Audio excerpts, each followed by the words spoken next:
We're here for Terry's Tuesday's Tales. Now, you might have noticed his jumper with the grand piano on. Now, we've got a little story behind this, haven't we? Yes, it had a story. It was a lady who was the mother of one of the great singers, Laurie Brown, and they call her Tessa. And she used to come for piano lessons. Right. And I taught her up to grade 5. She passed grade 5. She had a problem with her hands, a bit of arthritis, but she did very well. She passed grade, and up to a great surprise, she passed grade 5. But after grade 1, every time she passed an exam, she'd turn up with a sweatshirt for me, and she'd embroidered the piano on my heart here. That's lovely. And I got 4. I've got this one, I've got a fawn one, I've got a green one, and I had a brown, like a pinky one, which actually faded away from me, I'm sorry to say, over the years. But that's a long time ago, but that's the story behind this T-shirt. And she was a lovely lady. Laurie Brown and her husband, Gary Birtles, are now two of the theatres were doing tributes to Dad's Army, and she does tributes to Vera Lynn. Right. And she'd met Vera Lynn, so that's Laurie, she's a lovely little singer, she's great. And that's the story of that. And this is the story of the jumper. That's how I've got 4. Lovely. Put another one on next time. That's lovely. I've only got 3 left. This is the second one. Right, so we'll pick up where we left off. We were on about Ronnie Jukes and Ricky Lee. And if you've not looked them up, look them up because they were local. And the families are still local. So tell us about Ronnie. Well, Ronnie Dukes and Ricky Lee, they were legends in clubland in their era. They were fabulous entertainers, and everywhere you went, the clubs were absolutely packed out, you know. And I'd known Ronnie since my boyhood, in actual fact. The first time I ever met Ronnie was when I played for a local dance school in Parkgate near Rotherham, called the Cathy Wright School of Dancing. And I was asked if I wanted to do it because the pianists were ill. Of course, at 12, I think I was 12 or 13-year-old, I wasn't going to turn that down, playing piano for all the little girls in the silly dresses, was I?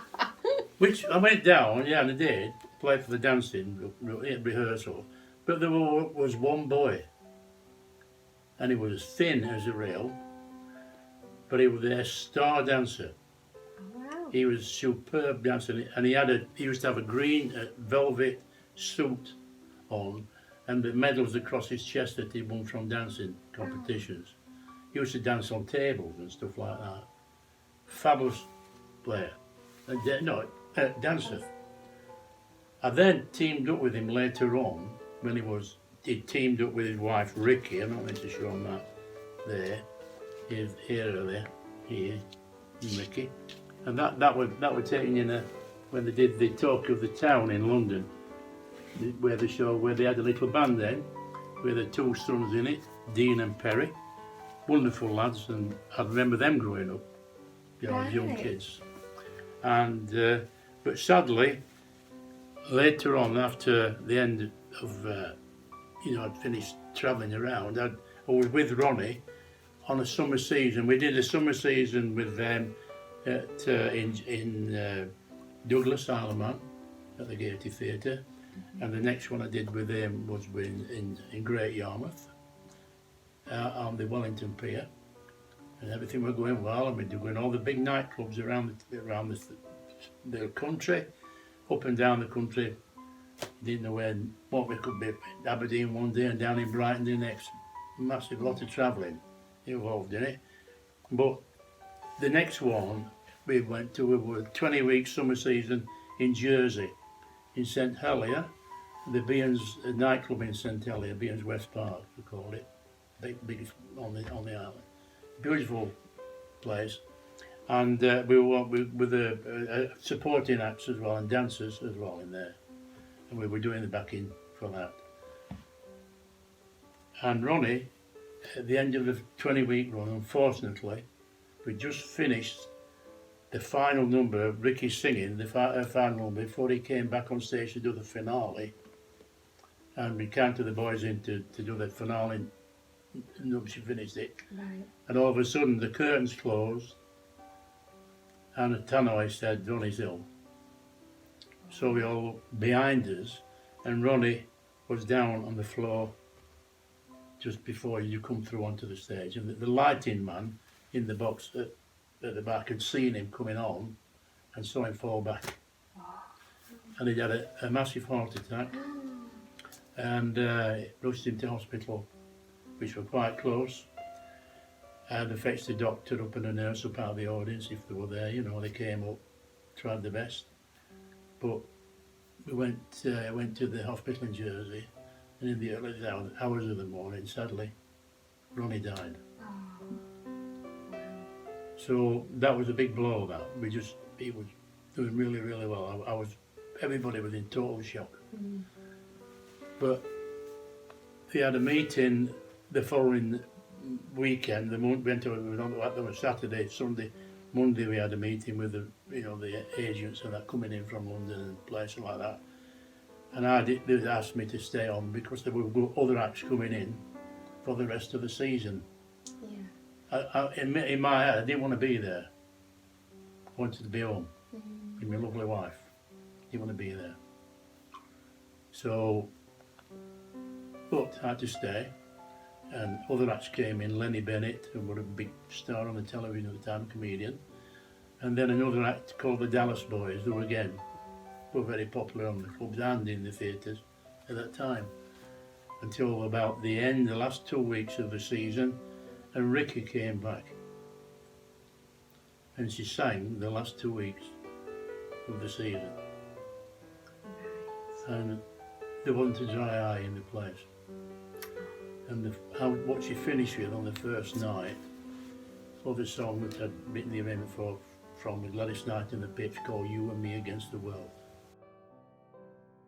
I would play that. Oh. I have no idea, Kathleen.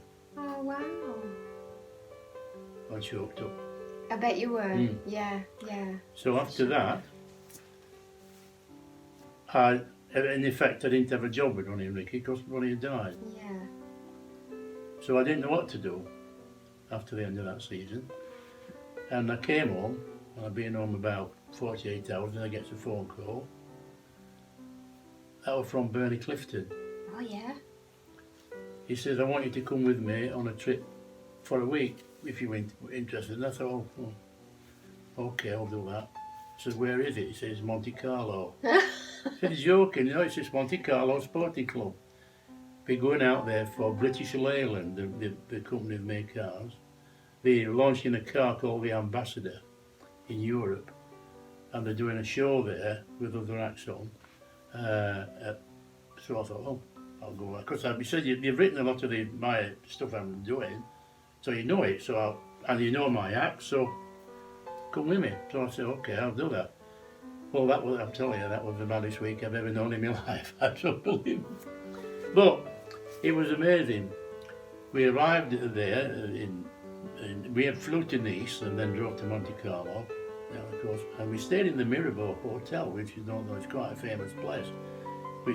And if it's the Monte Carlo racing, you know, the car racing, they come down past the casino, round the bends and then under the tunnel, and just as you turn under the tunnel is the hotel they call the Mirabeau.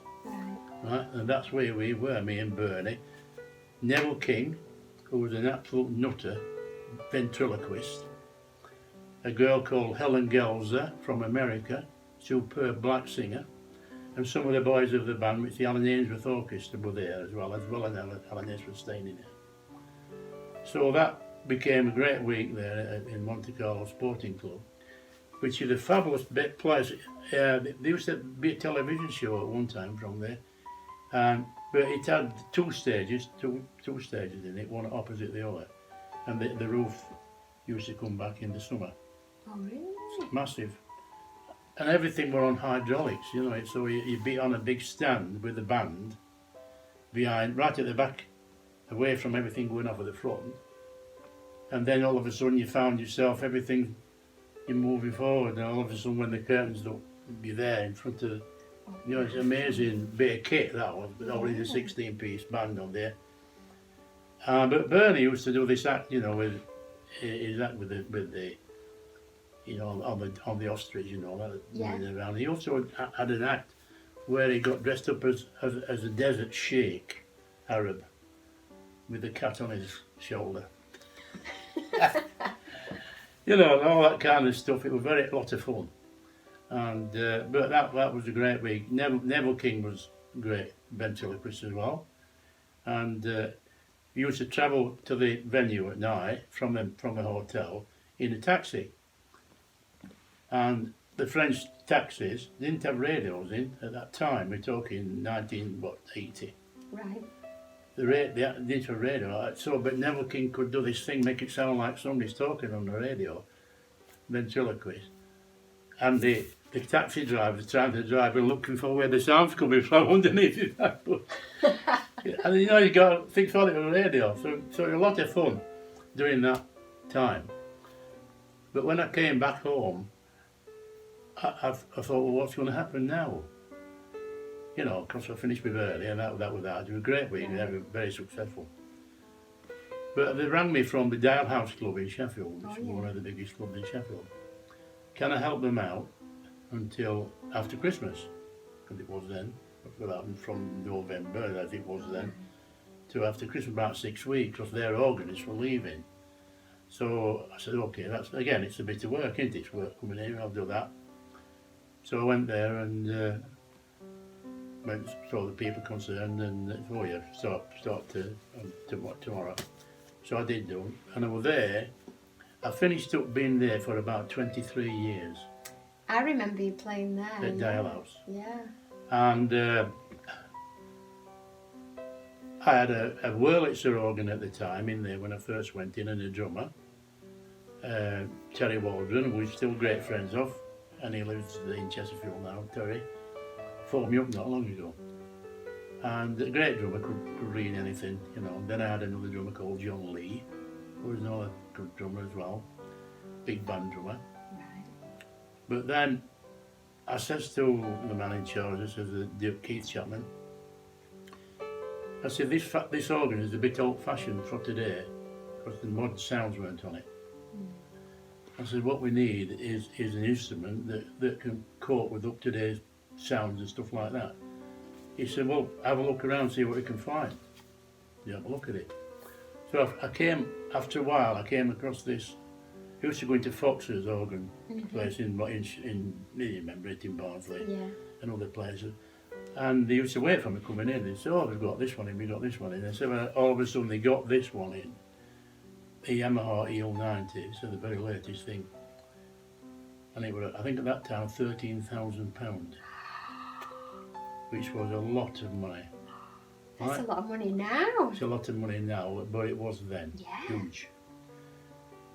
And I wrote it down, and I played it, and as soon as you put your fingers on it and you hear the sound that's coming from it, you know that is it. Because it's got all the modern sounds in it. It's got strings, really good brass on it, and things like that, you know. And other instruments like really good funk guitars and stuff like that on it, as well as vibraphones, everything that comes with it. So that jumped out at me, because I thought, that's it. So I said, well, this one here, so the CL90, the Yamaha, I said, wonderful, that'll be able to play that. Anyway, about a year later, they'd asked me to form a dance band for Friday night dancers, which I did do. I said, well, but we had no parts. So we managed to get a little pad together of dance music. I got 3 front line, I got a guitarist, a bass player, drummer myself, for the 7-piece up there. Then I got 2 singers, male and female singers up there. And I got some good players in. Marcus Reynolds, I heard him here on trombone. Right. You heard of him? No. Alan Iden, I think you've heard of him. No. Great saxon flute player. Oh, really? And yeah, he was. And then I had a trumpet player from Bradford called Eric Smith. Unbelievable.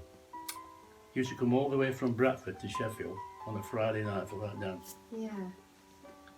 Oh, fab. That was a great thing. But what happened, Top of the Pops were on Thursdays, right? And I used to record it, and I used to think, listen to it. That piece of music, that piece will suit my band. So you wrote all the parts out ready for the day after? I did, yeah. You didn't? I did. I was just said to me singers, there's a number I think will come up to the top of the charts. Learn it, right, and do it. Yeah. Okay, learn it. In the meantime, I'd write the arrangement out, and I've seen it being number 1 on Thursday, Yeah. and we were doing it on Friday. That's incredible. And So it was good. just throw it down. But that's what you did do. You had to keep up. Yeah. So in the first half of the programme, I did all ballroom. You know, quick sets, fox shots, mob, you know, so rumpers, tangos, all that bit. Yeah. And then we had a DJ that took us off for about quarter of an hour, Yeah. right? And then give us a break, and then he's come back on again with what we'd done, the pop stuff. Started there, then another break, another quarter of an hour, and then I came on for the last set, and it were all the recent chart stuff Brilliant. on the nose. Brilliant. I bet that were amazing. When I'd actually finished there, the pile of parts from all the band was something like about that high. Wow. And you know, you think to yourself, and I sold that pad Oh, good. to Eric Smith Oh, did you? in Bradford. The trumpeter? Yeah, Right. Well, that was worth it for that, it was. wasn't it? Yeah, came and asked me if I was going to sell it. Well, I'm going to do. I said, well, not do that. But a lot of very good acts came to Greensborough, not to Greensborough, to Dial House. They did. And it was a great place to work. Some lovely acts of Marty Kane and people like that all came. You know, Yeah. and it was great to work there, especially now I've got my instrument, right? Yes. Got your organ. I got that, and I was happy as Larry there. Oh, I bet you would. But then I could see the writing on the wall, starting in Clubland, right? So I decided that I was going to take up teaching in the day. Uh-huh. I see. I've Right. got my qualifications, haven't I? Right. We'll start the next one with your teaching. Teaching, right. Yes. Yes. Tune in next week for further tales from Terry, starting from teaching. This is where I come into the story.